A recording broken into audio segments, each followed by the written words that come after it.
Friday, December 2nd, and welcome to the Just Baseball Show. I'm Peter, that's Jack, and that's Arm. It's the three of us, and we're doing This Week in Baseball. Spoiler alert, not a lot happened, but some things happened that I find very interesting. Gentlemen, how are you? It's Friday, sort of. I mean, we're always recording a day earlier, so we like to pretend that it's Friday. It's almost the weekend. Thursday's kind of like the weekend now, especially in the offseason like this. How are you doing, Arm? I'm doing good. I'm doing Okay. good. The stove is Mild. slowly heating up. A lot of rumor mill stuff that Jack and I talked about, the buzzwords. The buzzwords have been flying over the last week or so, but some sightings to talk about, some things going on. And usually when we don't have as much of a blueprint to the episode, it ends up being a lot more fun anyways. Jack, from Buster Only, there is a sense among some execs that a wave of second-tier free agent relievers is moving fast and on the cusp of landing deals. Yes. Example, Chris Martin, Miguel Castro, etc. Let's speculate here. Who do you think he means by etc.? Yeah, shit. I mean, Brad Boxberger, man. Like, he's got to be. Is he second tier? I think he is second tier guy. Kind of disrespectful. But now here's the thing: where do you put Adam Ottavino? Well, we just did our general manager episodes with the Los Angeles Angels, giving them Tommy Kahnle. Do you think Tommy Kahnle is a second tier reliever? I think he's tier 3. Is he? He might be tier 3. We'll see. Actually, today, you know what? We have a structure now. Today we're doing reliever tiers, but we're not talking about tier 1. We're talking about 2 through 6. Cool. Not very cool. All right, let's dive into some of these deals.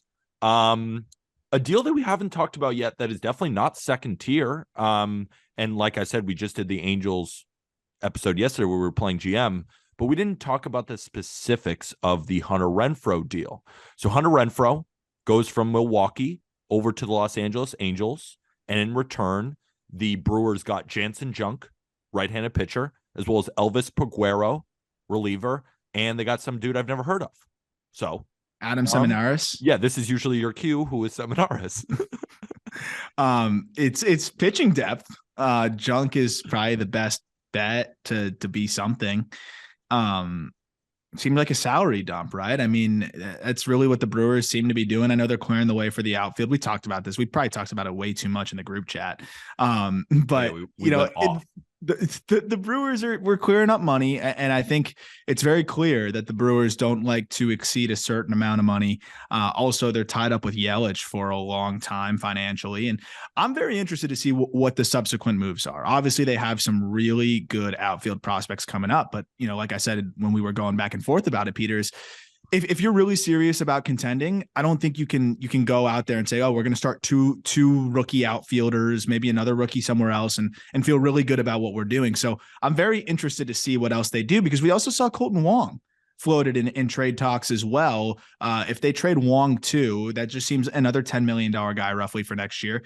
Seems like they're kind of trimming the salary a little bit around some of their more expensive guys that they can't move, like Yelich. Jack, you were, I don't know if you were participating in when Arm and I were just going back and forth on this deal, because that's what we do in the offseason. We get really, really mad at each other over a Hunter Renfroe deal. We have a lot of time. Yeah, whether it's like a salary dump or whether the Brewers actually got something. And the reason why I was not, because I agree with Arm, it was a salary dump, but I also didn't want to discount who the Brewers got in return, because I kind of like Jansen Junk a little bit. I kind of like him. He's got a good fastball, high spin. He's got a good fastball with high spin. He's got a good slider, and he had a 29% K rate, 6.48 ERA. So there's that, but he's something. And I didn't think that it was just they got a bag of nothing burgers. And I just didn't want to disrespect Jansen Junk, because I do think that he could be something, and I do think that he's going to contribute. And it wasn't just and I also am not the biggest Hunter Renfroe guy. I think it is a salary dump, but I thought it was kind of smart what the Brewers did, because I think Renfroe coming over from Milwaukee, where it's really easy to hit, I don't know if we're going to see that same power as he enters his 30s. And that's kind of all you get from him. He's not that great of a defender. He doesn't hit for a high average. He doesn't walk that much. He's just kind of a power or nothing guy. And he throws the ball really hard from right field. So yes, Arm was right about salary dump, but at the same time, I wanted to go at him because it's November and this is all we got, right, Arm? Of course. I do think Junk can be. I do think Junk's going to contribute in some way. Middle relief, spot start, something. Spot starts. Nice. Like, I'm gonna be on him on a bet, and like I'm gonna be like, we won that one on the Brewers money. Jansen Junk. Yeah, you're gonna be on Junk. I can't wait. I can't wait. 27-year-old who had like a mid-4s ERA in Salt Lake this year. Jacob DeGrom became good at 26. Michael Jordan didn't make his varsity team. Yeah, Jack. Yeah, you're right. You're right. But then MJ was dropping like 50 points on JV. Like, people forget that part. Like, he was the best JV basketball player the world has ever seen at that point. Jansen Junk is going to be 27 years old. He had a mid-4s ERA in Salt Lake. I know why you like him. He had a sub-2 ERA in 12 starts in Somerset last year. Like, he was a good AA pitcher in the New York Yankees system. I think it's funny that Junk and Elvis Peguero are in tandem each time they move. Junk and Peguero went for Heaney and Cash last deadline, and now it's Junk, Peguero, and Seminaris going for Hunter Renfroe. What if they like hate each other and they just keep getting traded together? Dude, like, all I want to do is get away from Elvis Peguero, and here we are. It's like, guess who's coming with, motherfucker? Yeah, I think it could be really interesting. But okay, you say you like Jansen Junk. My follow-up is, do the Brewers have any shot of winning the NL Central if Jansen Junk is throwing 100 innings for the Milwaukee Brewers? I say no. Well, I say this is a deal where the Angels got better. The Brewers are working more towards a rebuild than I think a lot of people were expecting at this point last year. I didn't see this rebuild coming whatsoever. I thought the Brewers' window of contention was opening. But then all of a sudden they move Hader. And I didn't hate the deal, but if you actually want to win for a couple years and you want your fan base to think that you want to win for a couple years, you probably shouldn't move off Josh Hader. Yeah. And now you're floating Colton Wong, and now you're moving Hunter Renfroe. So you've got Yelich and a bunch of young pieces. My thought is, okay, if they're going to sell off some of those ARB 3 guys, ARB 2 guys, where they're going to make $10 million, and they suck this year, and suck is a relative term. Like, what if the Cubs are better?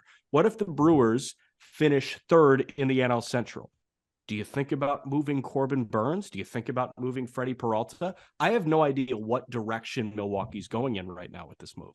Well, I kind of do, sort of, because they are taking calls on Corbin Burns and Brandon Woodruff. I know the Yankees have checked in on both of them, but the price being reported is extremely high, and for good reason. And I don't think they're going to move those guys. I think that's one of those offseason rumors where if you're a general manager and you need starting pitching, you're like, well, I just saw the Brewers trade Renfroe. I saw the Brewers trade Josh Hader. I wonder if they trade Corbin Burns. And then the Brewers say, yeah, we'll take Volpe, we'll take Aaron Judge, and we'll take your entire team. And then the Yankees hang up the phone because it ain't happening.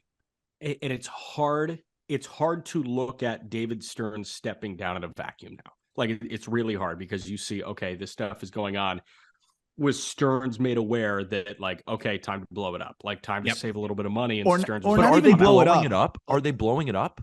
I wouldn't say blow it up, but I think maybe even the writing on the wall of like, hey, we're not going any higher, right? We're not spending any more money. We actually need to get under this number, and you can try to find a way to win within those parameters, right? And I think Stearns said, I don't know if I want to do that right now. Like, I don't know if I want to grind that hard to build this back up again in different ways and reshuffle and try to get to where you need to be.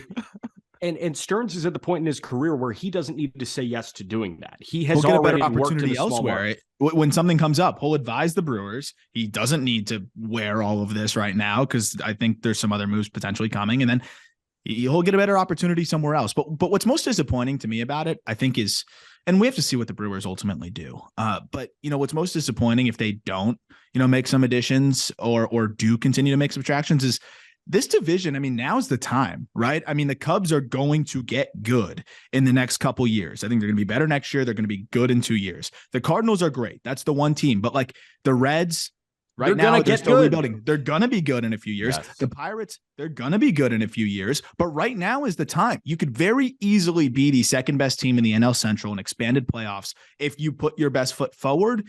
And I know the Brewers are building for sustainable success, and I get that, but you could get to the playoffs right now, and I don't know if they're giving themselves the best shot to do so, but we'll see. When you said the Pirates are going to get good, I saw Peter do his little like side nod thing. It's like, I don't know if the Pirates are going to get good. And to that I say, Again, just moved into a 1-bedroom in Indy. I can give you the futon. I need you to see the future of the Pittsburgh Pirates, and you are going to be enthralled. You're going to realize that this is the best team in baseball in 3 years. I hope. Like, for example, like to Arm's point, like I was listening to your guys' stuff on the Cubs, the top 10 prospects, which you guys should definitely go check out. The call up, Arm and Jack just broke down the top 10 prospects. Arm was interviewing Matt Mervis too. Ton of good stuff on the Cubs, and they also just played GM. Like, I'm very excited for the Cubs. That's one where I kind of want to scoot back on because I was like, where is this team going? But now listen to you guys, like I see where this team is going. And then you check out the Cardinals and it's like, they ain't going nowhere. They're going to be good for a very long time. When I look at the Brewers, I don't think that it's that dumb what they're doing. Like, I understand Brewers fans are probably like they don't understand the direction, and I get it, but they are offloading guys who aren't that good. Like, they weren't going to pay Hader anyway, so that's not the best, but they did get a haul. And then on Renfroe, like, I don't think Renfroe's that good. And Colton Wong, like, where is he at in his career? So it's like these moves do make sense. That's why I don't want to call this a rebuild. So Wong and Renfroe tied for second on the team in F4 last year. That might be more of an indictment on the team. Yeah. 2.5 each, right? Like, do you think they're that good? No. So I think 2.5 win players are not that easy to find. That's fair. Yeah. So part of me is saying, like, okay, I agree with you. Like, there are a lot better options than Hunter Renfroe. Oh, for sure. I would love 29 bombs and an 807 OPS and a 490 slug. But you're not going to get that. That's what I'm saying is, like, he's going to go from Milwaukee, where it's so easy to hit, and he gets to face the Reds and the Pirates every day, to go hitting in Anaheim, where it's a little bit harder to hit. And I think there's a little bit better pitching in that division. And like, I know that with the divisions, it's also going to be scattered. You're not going to see the same schedule, but I just don't see Hunter Renfroe getting better. I only see him getting worse. Okay, Jansen Junk I kind of like. How about a 501 slug and an 816 OPS as a Red Sox in 2021? How about in 2018, he had an 805 OPS and a 504 slug in San Diego? Like, he's done it at multiple spots. I understand. And Fenway is also easy to hit. I understand hitter-friendly ballpark in Boston and Milwaukee, but if Hunter Renfroe is an 800 OPS guy, you got to value him like an 800 OPS guy. And in recent memory, he's been an 800 OPS guy. Here's my thinking. I don't think moving forward he is. Should we talk about someone who actually has an 800 OPS, who's actually a beast, and then he went to the Astros for 3 years, around $58 million, and his name is Jose Abreu? I know, dude. Like, I really want to unpack your mind about this because, like, are you just in shambles? I'm seeing White Sox Twitter in shambles over this because Jose Abreu won the MVP in 2020. He has Mickey been Mouse. Like, fair. No, not fair, but it's fun to joke about. But Jose Abreu has been one of the best first basemen in baseball now for a while, and he's almost a lock to be 30 and 100 RBIs every single year. He's a run producer, and he goes to an Astros team that the really only hole was first base. I tweeted out, I said, well, the 2023 season was fun because it appeared that even if the Astros lose Justin Verlander, they have so many good young pitchers. Like, I'm excited to see them possibly give Hunter Brown an opportunity in the rotation fully, but they might not even need Hunter Brown. They might trade Hunter Brown like as a troll because they don't need him. That's how good the Astros are. So the Astros signed Jose Abreu. Jack, I want to go to you. How's it feel? Are you okay? Yeah, I'm okay. Can I pitch it to Aram to actually talk about the baseball, and then I'll follow with the narrative? No, I want to hear the narrative first, and then Aram come in with the baseball after you to like kind of make you feel better or shit on you. I'm excited to find out. Yeah, no, go first, please. Yeah, yes. I'm just kind of salivating right now. Me too. I just want to sit here and watch. Open up. I really like deep down, like I want to know how you feel. And picture him in that Astros uniform too, as raking. Jim Crane gives him a hug as they win their second straight World Series. White Sox win 79 games next year. Yeah, so I haven't felt much emotion in a positive or negative way in a couple years. I think since Project the Plate launched, I've been pretty just. I've been kind of a blank slate, and I just let shit hit me, and I don't really react. So I saw that, and I just put my phone away, and I kept on doing whatever I was doing, which was probably just staring at the brick wall behind me. No way you did that. No, I wasn't in front of that brick wall when it happened. But I was sad. Like, Jose Abreu has been the best and the most important figure in White Sox baseball since Paul Konerko. And Paul Konerko was the guy that I grew up with. There have been better players. Actually, Jose Abreu won an MVP. Like, I don't think there's been a better player, but you look at a guy that's a surefire Hall of Famer, like already in the Hall of Fame, like Jim Thome, right? Thome was here with Konerko. And was Thome a better player than Konerko? Yeah, he was.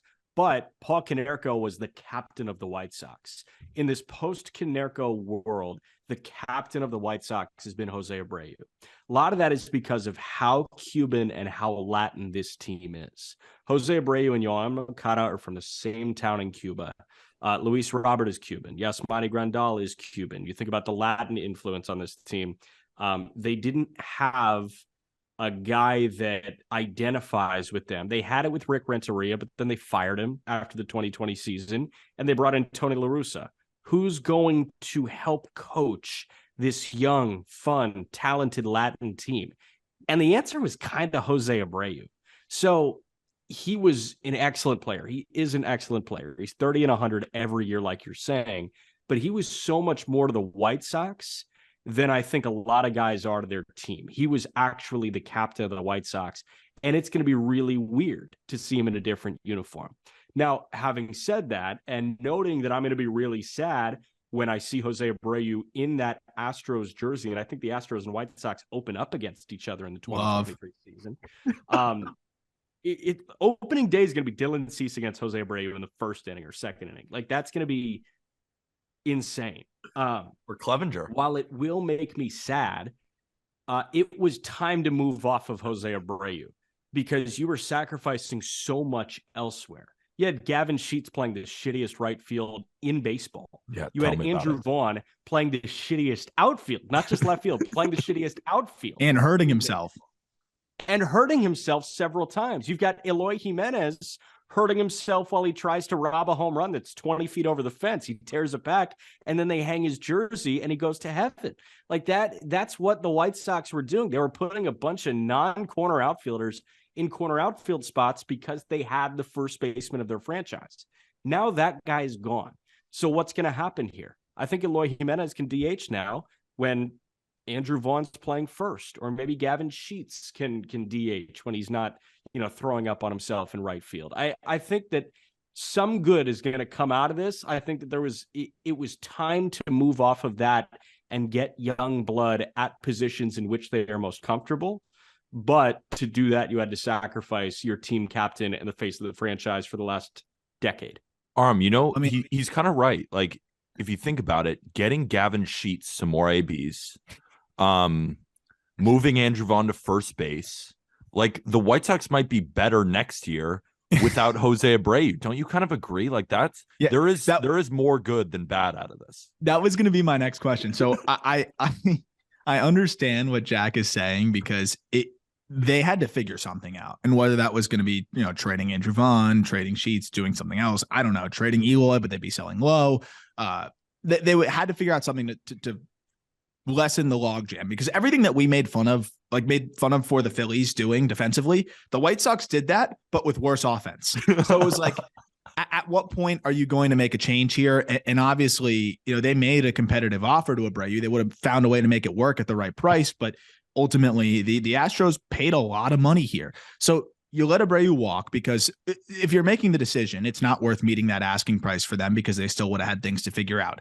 I think it's very important to get Vaughn at first base. I think he's going to hit way better next year. I don't give a shit about Gavin Sheets, to be honest. I think Oscar Colas could leapfrog him by early next season in terms of talent, but I also understand, being able to get him a little bit more comfortable and not as frequently in the outfield. But my question is this, Jack. Okay, you just lost, even though he didn't hit 30 home runs last year. He had one of his best K to BB seasons and was one of the most consistent bat to ball seasons he's had, and still hit the ball as hard as ever. Yeah. You lose that, and you now have a wide open gap at second. You're hoping Gavin Sheets performs in right. You're hoping Eloy Jimenez performs in left. Or just you're hoping performs, Luis Robert plays. You're hoping Luis Robert and Jimenez play and make that leap. Tim Anderson, is one of the few sure things. You're hoping Moncada bounces back. You don't really have a catcher. because Grandal was one of the worst players in baseball last year. Like, how does this team improve? You just lost your best player, and the rest of them are big question marks. Yeah, how? Did I say this team improves? Yes. How? No, did I say that they? But I didn't say you. I didn't say that you said they would. I'm asking you because the job is to get your team better, and this is not a team that is rebuilding. If it is, they should have traded everybody. They're not. So is Romy Gonzalez playing second? I don't think they get better like that. That's the thing. I think they put together a worse year this year. So what's the plan? I don't know what the plan is. I seriously have no idea what the plan is. Like, they're going to run out the same exact roster. What they are they going to burn it the hell down? Yeah, I kind of think so. I mean, what are you going to do right now? Luis Roberts, your center fielder. You're not going to make the move for Nimmo. Like, you're not going to pay that. Are you going to pay Conforto and have Sheets DH when Grandal can hardly fucking move anymore and you've got money tied up with him? Like, it doesn't make much sense to me. There are too many holes. You mentioned they have no second baseman. Who's going to catch when Grandal's not catching? And Grandal has not proven that he can be on the field for 130 games a year, 140 games a year in recent years. There are so many problems. They got to make a trade. Make a trade. Go get Jake McCarthy. You know how bad this team needs a Jake McCarthy? They need a Jake McCarthy. They do need somebody like that. Hell, go get Alec Thomas, whose dad was the strength and conditioning coach for the White Sox growing up. Respectfully, can you shut up about Gavin Sheets? Me? No, Jack. 241, 295, 411 slash line with the worst defense of all time. I'm not saying he's good. It's a fucking problem. I don't want Sheets in the lineup. Okay, so then why are we saying, oh, well, now you can get him out of the outfield? Like, yeah, or you can get him. Shit, if Gavin Sheets is going to be in the lineup, I'd rather he's not dropping balls in right. I'd rather he's at first or DH. All right. If his bat has to be there. Let me just say, hindsight's 2020, but were we not, Aram, you and I had this conversation, were we not begging the White Sox to trade Jose Abreu at the deadline? Yes.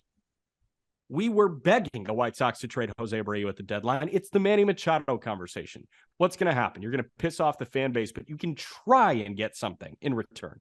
Obviously, Baltimore got nothing for Machado, but they got something as opposed to just seeing him walk. Like, that is so brutal. What do we get here? A draft pick? I mean, that is such a problem for the White Sox. The White Sox were a World Series favorite. They were arguably the favorite to come out of the American League, not named the Astros in the preseason this past year. Turns out everybody's made of glass. Like, there are so many fundamental problems with the Chicago White Sox. They can't fix it. I do think that it was the right move to let Abreu walk because Andrew Vaughn is one of the few sure things you have in the lineup. And getting him back at first base should ease a lot of his mental stress on a daily basis. I like that. Everything else, I don't really like. That's all I needed. And just to quickly go over the Astros side, they got really good. And they're so good. Jeremy Pena at short, Bregman at third, Altuve at second. Then you put Jose Abreu in that infield.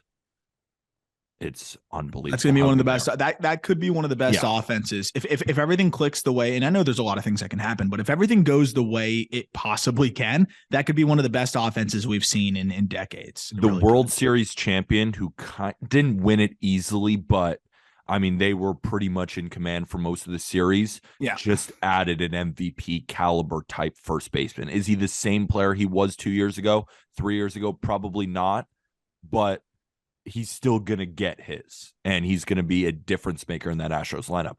Back to the White Sox. So you tell me that they aren't trying to get better. I kind of like the deal for Clevenger at $12 million, 1 year deal. I don't mind it. And the only reason I don't mind it is because I think you're buying low right now, and he's shown flashes of being a good pitcher. Now, will he be a good pitcher? I don't know, but I think $12 million is worth it to see. So that's why, like, yeah, am I going to sit here and tell you, wow, what a signing? No. Am I going to say, when I saw the number, I thought to myself, I'd do that. That's high? No, it's no, I don't think it's a bad deal to see if he is something, because I think he still could be something. Would you rather have Matt Boyd? Yeah, exactly. At 10 million or Clevenger at 12? That's why. It's like Matt Boyd, again, we can just keep going through these signings because it's not the most sexy signings in the world. Matt Boyd signed for $10 million to the Detroit Tigers. Nice little reunion there. He threw 13 innings last year. Yeah, I don't understand that. But if you're telling me I had to pay $2 million more for Mike Clevenger, I mean, Jack, that's objectively good. It's objectively good. Right? Say something. He just doesn't like Clevenger. Yeah. I don't like Clevenger. I also think that Clevenger has lost more than a tick. Like Clevenger was sitting 95.3 last time he towed a rubber pre-Tommy John. He was 93.5 this year. Yeah. That's a problem. I think that, yes, he can build back up. We'll see how this offseason is. I know that he wears a lot of floral shorts during his bullpens, and maybe he's gearing up and he's throwing gas again. I don't know what kind of Mike Clevenger we're going to see. I do think that it can work out well. I didn't like the 12 number, but now that Matt Boyd comes in at 10, I don't really mind the 12 number. I was thinking, oh my God, 6 or 7 should be like 6 or 7 is okay. 12 is egregious, but then Matt Boyd getting 10 is egregious. It's the market, baby. It's the market. Like if that's the market, that's the market. And I hadn't really understood what the market was. And now I understand what the market is. And I'm okay with that number because Syndergaard got 21 last year. I mean, this is worth it. I think, wouldn't you agree this is objectively a good deal? Matt Boyd put it in perspective. I mean, I don't love it, but like if that's what the going rate is, it's a good 1 year shot to take. Yeah. It's a good 1 year shot to take. It's not like he's the worst pitcher on planet Earth. Like he was decent and he can be good. It's worth a shot. You're gonna vomit at what Drew Rachinsky gets when he comes over, I think. Mike Clevenger led the Padres to the playoffs. Yeah, it was all him. No, he didn't. No, he didn't. He had a 4.3 in 114 innings. I know that he wasn't healthy at the beginning of the year. He was still working his way back from TJ. Yeah. Can I ask you one thing? If he gives you that exact production next year, is that worth $12 million? No. I think it might be. What's Matt Boyd going to give you? A 4.7 at 100 innings? Like that. No, but he's a lefty. Yeah, but that's a free win for the White Sox. It's the only guys they can hit, and he goes in their division. That's perfect. There's 3 wins right there for you, Jack. Yeah, that works. Yeah, I guess my thing is like, you just need guys that eat innings. Like this team needed Johnny Cueto so badly in 2022 because he would just go out there and give him 6 or 7. And Clevenger is just the antithesis of that. You can't be promised 5 anytime he gets on the hill. So that was my big issue with this. They needed dependability and they got the opposite of dependability. Now it is like taking best available in the draft. At that price point, you see the name Clevenger in a pool with guys like Matt Boyd. It's like, shit, I'm going to take the one that was great 2 years ago. So I think that is the good move. I also just personally don't like Clevenger, like with the way he handled the teammate thing. I don't care if he was, like vaxxed, unvaxxed, doing the whole thing during that 2020 season, but the way that he tried to like almost gaslight his teammates and then he got caught like going out in Chicago. That wasn't a good teammate move. It was like a police act thing. That was not a good teammate move. So we'll see how good of a teammate he is. It's a really young staff.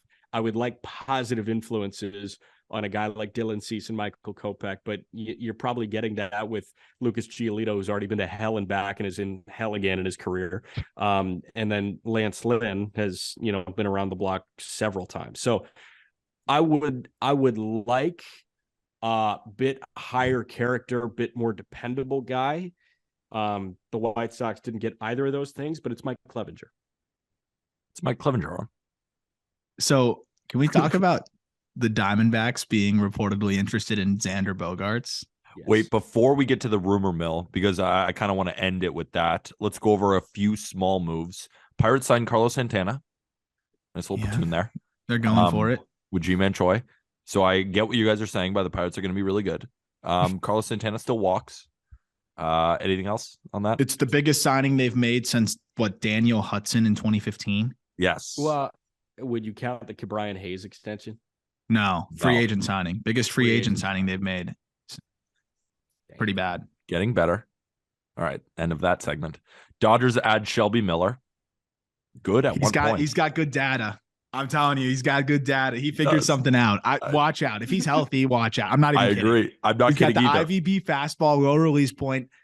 It's taken off. Like they saw something. I agree. If he's healthy, he's going to be tough. I know. Shelby Miller being 32 years old is mind-numbing. I thought he was 40. So been around for a minute, man. Since he was a dude, he was supposed to be a dude. But I like that pickup. At 21. And if you remember, Shelby Miller traded for one shortstop that is also on the market, Dansby Swanson. So yeah, Shelby Miller. Expect him in the All-Star game next year for the Los Angeles Dodgers. The Nationals, they signed Jeimer Candelario 1 year, $5 million. He sucked last year, but like he can play still. I think it's actually kind of a fine signing. No, I like that one. I like that one. I'd rather have a bounce back audition at $5 million than $12 million for a pitcher. Yeah, no. Well, and the cool thing for them is, that their system kind of stinks, and if Candelario performs, you trade him at the deadline and influx of prospects. I like it. Yeah, I agree too. And they also grabbed Stone Garrett. They also grabbed Stone Garrett. That's what I was about to talk about. Stone Garrett had a great year last year and showed some good things in the big leagues. Another good flyer to take. Nationals are cooking. I like putting it into perspective that way. It's about getting these guys. Hopefully they have a good first half, and then you can flip them for prospects. Yep. I think it's a very good. That's kind of what I thought the Diamondbacks did last year with Melanson, but Melanson was just terrible, so they couldn't get anything for him. But they signed him to a 2-year deal, which is actually kind of smart by the Diamondbacks. He's given another chance, right, guys? Well, it's another chance. All right. That is about it. That's about all the moves that have happened. Anything relevant? So let's talk about some rumors. And let's start with the Diamondbacks and Xander Bogaerts' arm. Yeah, I don't know. I think it's a little bit. You got to take everything with a grain of salt, but if they are truly interested, it's kind of a sign of the direction they're heading in, right? I think the Diamondbacks feel pretty good about where they're headed. I talked about them earlier as like I think the surprise team for next year. Obviously, it wouldn't be as much of a surprise if they go get a Xander Bogaerts, but it's kind of the one position offensively that they're really missing. You add Xander to the fold there, that is a good team offensively. I think that'd be a really fun group if the pitching can come together. That's a sneaky team. I just like to see the D-backs being in, buy mode or a little bit more aggressive. And I think the fact that they didn't trade Christian Walker, that they didn't trade basically anybody not named David Peralta or any like of those, rental type veterans is a indication of what they're looking to do and what they're looking to build long-term there in Arizona. They're fun, man. That is a fun roster. As of right now, the outfield configures Carroll, Varsho, and McCarthy.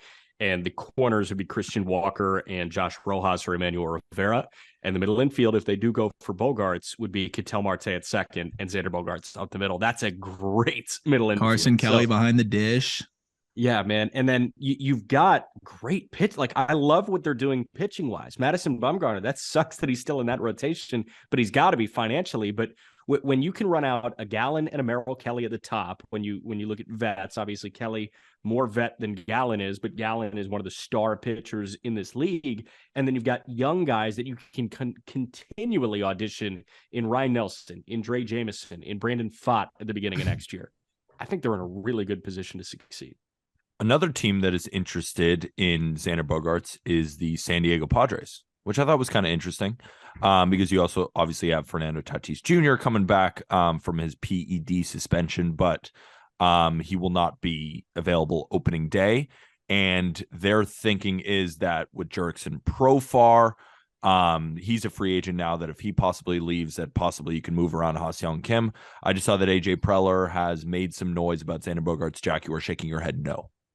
Cut the dumbassery, AJ Preller. I mean, you're already moving a shortstop in Fernando Tatis Jr. to the outfield to make room for another shortstop, Ha-Seong Kim, who impressed in 2022. It's not like you can put Bogaerts at third. Machado's there. It's not like you're going to put Bogaerts at second. Cronenworth is there. Like, there's not much space for Xander Bogaerts in the San Diego Padres plans. I think AJ Preller just wants to be on anybody because, hey, he's going to obliterate the farm and he's going to spend a shit ton of money. Like, that's fun. That's AJ, classic AJ. Classic AJ. So the report says that they would possibly move Ha-Seong Kim to second and then Cronenworth to first. I think you're diminishing Cronenworth's value. Now, I don't think they care, but I think Cronenworth is a good middle infielder. No, I agree. Cronenworth at first is just like it's like when the Yankees it's like when the Yankees put DJ LeMahieu at first. It's like, what are you doing? Yeah, it's like now he's an average offensive first baseman. Yeah. Another rumor that I thought was very telling. We talk about the Cardinals and their search for these big name free agents. John Mozeliak, in a telephone conversation, this is from Ken Rosenthal, he said Tommy Edman is a very, very good shortstop. Now, does that rule them out completely of signing a big time shortstop? No. But is that telling? Is that telling in the sense that they think that Tommy Edman will be their opening day shortstop next year? You know, it's hard to fully read in to these quotes from these guys on December 1st, 2nd, whatever day today is, but that is something. What does that do? It's interesting. I'm just surprised that they're, even considering that. I think, what you're going to get from Edman offensively at shortstop, it's more of a second baseman's production, I would say.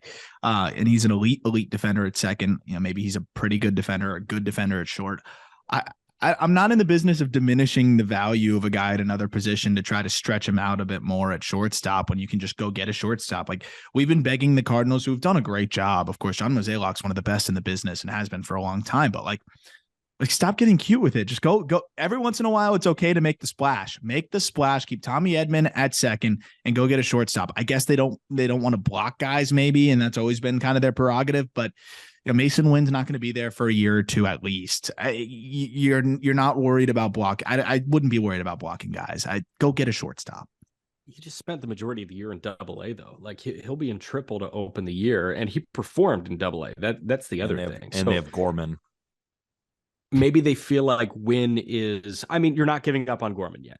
Right. Like you nod your head like that. But, if the Mariners have held out with this Kelnick experience for this long, experiment for this long, then you're obviously going to hold out for half the time with Nolan Gorman. And Gorman already showed better things. Yeah. I mean, I guess then save the money and just hope that Wynn can come up and contribute. Edman plays well at second base. Like I don't know. I don't love that. I just feel like they can spend elsewhere. He said very, very good. Like, you didn't have to add the second very, right? Yeah, you did add a second very. A second very. That's reading in between the lines. That's why. Yeah. Well, and if you have Mason Wynn at second, that's pretty electric. That is a pretty electric middle infield right there. But you're diminishing his arm. You're the 100 miles an hour from second base. Yeah. He's going to kill Goldie. He's going to throw him a 100-mile-an-hour fastball from 30 feet away and like murder him. You guy throws a 101 across the diamond. But yeah, I'm interested to see what they do because they've set themselves up really nicely. But spend on something. Spend on pitching, please. Agreed. Yes. They've got so much money freed up now. Yes. Speaking of 100-mile-an-hour fastballs, last rumor of the day, Jacob deGrom. Per Andy Martino of SNY, the Rays picking up the phone saying, "What's up, Jacob deGrom? How's it going?" They are reportedly interested in adding Jacob deGrom, which I find very interesting. And Jack was the one who kind of loves this. Jack? I'll say my piece on this real quick. Ryan Finkelstein, managing editor, put it best in a tweet. No state income tax. deGrom is a Florida boy, went to Stetson.